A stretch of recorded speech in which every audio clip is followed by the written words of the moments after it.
Hi, എല്ലാവർക്കും നമസ്കാരം. എൻ്റെ പേര് നിഖില.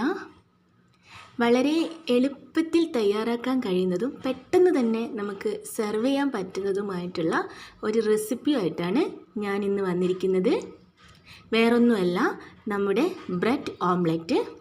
ഭൂരിഭാഗം ആളുകൾക്കും അറിയാവുന്ന ഒരു റെസിപ്പി ആയിരിക്കും എന്നറിയാം. എന്നാലും എങ്ങാനും ആർക്കെങ്കിലും അറിയാതെ ഉണ്ടെങ്കിൽ അവർക്കായി ഈ വീഡിയോ. നമുക്ക് ബ്രെഡ് ഓംലെറ്റ് ഉണ്ടാക്കാനായി ഞാൻ ഇതുപോലെ 2 സ്ലൈസസ് ബ്രെഡ് എടുത്തിട്ടുണ്ട്. ഇനി നമുക്കിത് ഇതുപോലൊരു പാൻ ചൂടാക്കാൻ വെച്ചിട്ട് ബട്ടറോ നെയ്യോ നമുക്കിതിലേക്ക് ഒഴിച്ചു കൊടുക്കണം. ഞാനിപ്പോൾ നെയ്യാണ് ഒഴിച്ചു കൊടുക്കുന്നത്.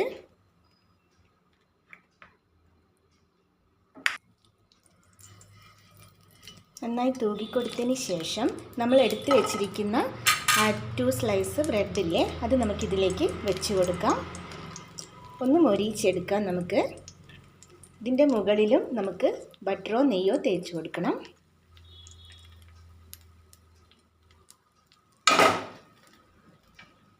തിരിച്ചും മറിച്ചു വിട്ടിട്ട് നമുക്കിതൊന്ന് മൊരിച്ചെടുക്കാം.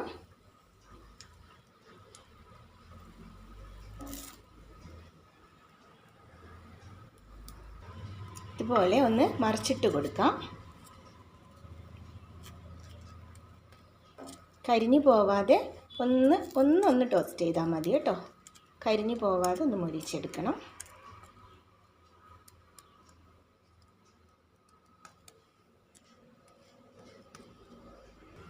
ഞാൻ ഇതുപോലെ മൊരിച്ചെടുത്തിട്ടുണ്ട്.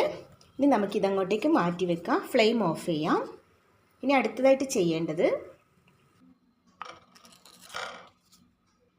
ഞാൻ 2 മുട്ട ഉടച്ചെടുത്തിട്ടുണ്ട്. ഇതിലേക്ക് ഒരു വലിയ ടേബിൾ സ്പൂൺ വെള്ളം ചേർത്ത് കൊടുക്കുന്നുണ്ട്. വെള്ളമോ പാലോ ചേർത്ത് കൊടുക്കുക കേട്ടോ. ഞാൻ വെള്ളമാണ് ചേർത്ത് കൊടുക്കുന്നത്. ഇനി ഇതിലേക്ക് ഒരു 1/4 സ്പൂണ് മഞ്ഞൾപ്പൊടി ചേർത്ത് കൊടുക്കാം. ഇനി അതേപോലെ ഒരു 1/4 സ്പൂണ് കുരുമുളകിൻ്റെ പൊടിയും ചേർത്ത് കൊടുക്കാം. പിന്നെ സവാള ചെറുതായിട്ട് അരിഞ്ഞെടുത്തത് ചേർത്ത് കൊടുക്കാം.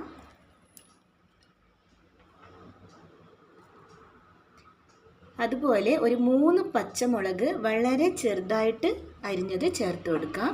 വളരെ ചെറുതായിട്ട് അരിഞ്ഞാൽ പച്ചമുളകിൻ്റെ എരിവ് അങ്ങനെ നമുക്ക് അറിയാൻ പറ്റില്ല. കടിച്ചു പോയാലും കുഴപ്പമുണ്ടാവില്ല. അതുപോലെ ഒരു ചെറിയ തണ്ട് കറിവേപ്പില ഞാൻ ചെറുതായിട്ട് അരിഞ്ഞെടുത്തിട്ടുണ്ട്, അതും ചേർത്ത് കൊടുക്കാം. പിന്നെ മല്ലിയിലയും പുതിനയിലയും ഞാൻ കുറച്ച് ചെറിയ രീതിയിൽ അരിഞ്ഞെടുത്തിട്ടുണ്ട്, അതും ചേർത്ത് കൊടുക്കാം.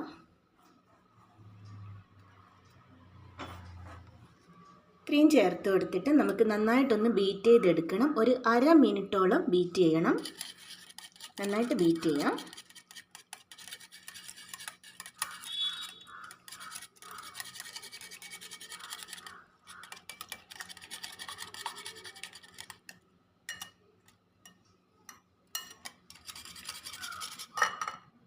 നമ്മളിതിലേക്ക് ഉപ്പ് ചേർത്തിട്ടുണ്ടായിരുന്നില്ല.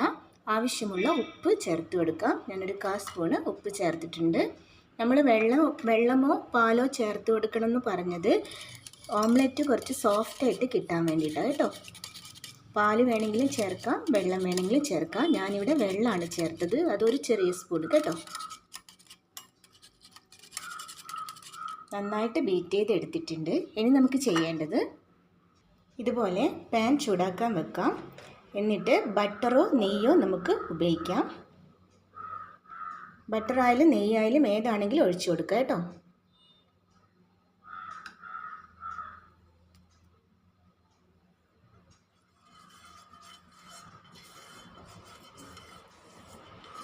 ഇനി ഇതിലേക്ക് നമ്മൾ ബീറ്റ് ചെയ്ത് വെച്ച മുട്ട ചേർത്ത് കൊടുക്കാം.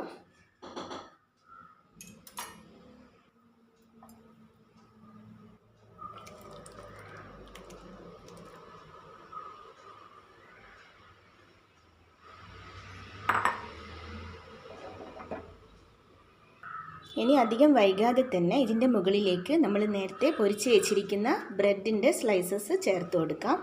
സെൻട്രലായിട്ട് ഇങ്ങനെ വെച്ച് കൊടുക്കാം.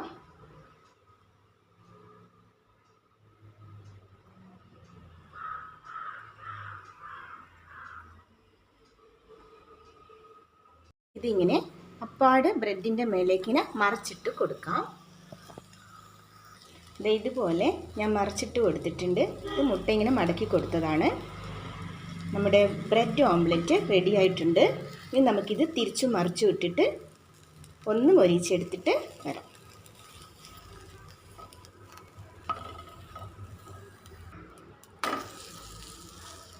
കണ്ടോ, ഇതുപോലെ ചെയ്തെടുക്കാം. നമ്മുടെ ബ്രെഡ് ഓംലെറ്റ് ഇവിടെ റെഡി ആയിട്ടുണ്ട്. ചൂടോടെ തന്നെ സെർവ് ചെയ്യുന്നതാണ് ഇതിൻ്റെ ഒരു ടേസ്റ്റ്. വേണമെങ്കിൽ നമുക്കിതുപോലൊന്ന് നെടുകെ ഒന്ന് കട്ട് ചെയ്തിട്ട് സെർവ് ചെയ്യാവുന്നതാണ്. ഞാനത് കട്ട് ചെയ്തിട്ട് കാണിച്ചു തരാം കേട്ടോ. നമുക്കിനി ഫ്ലെയിം ഓഫ് ചെയ്യാം. സെർവിങ് ഡിഷിലേക്ക് മാറ്റിയിട്ട് കാണാം. ഇതാ ഞാൻ സെർവിങ് ഡിഷിലേക്ക് മാറ്റിയിട്ടുണ്ട്. കുറച്ച് ഭംഗിക്ക് വേണ്ടിയിട്ട് മല്ലിയിലയും സവാളയുടെ ചെറിയ കഷ്ണങ്ങളും ഞാൻ വെച്ച് കൊടുത്തിട്ടുണ്ട്. ഒരു ഭംഗിക്ക് വേണ്ടിയിട്ട് പെട്ടെന്ന് തന്നെ ഉണ്ടാക്കാൻ കഴിയുന്നതും പെട്ടെന്ന് സെർവ് ചെയ്യാൻ പറ്റുന്നതുമായ നല്ലൊരു റെസിപ്പിയാണ് ബ്രെഡ് ഓംലെറ്റ്. എല്ലാവരും ഒന്ന് ട്രൈ ചെയ്ത് നോക്കണം. Thanks for watching.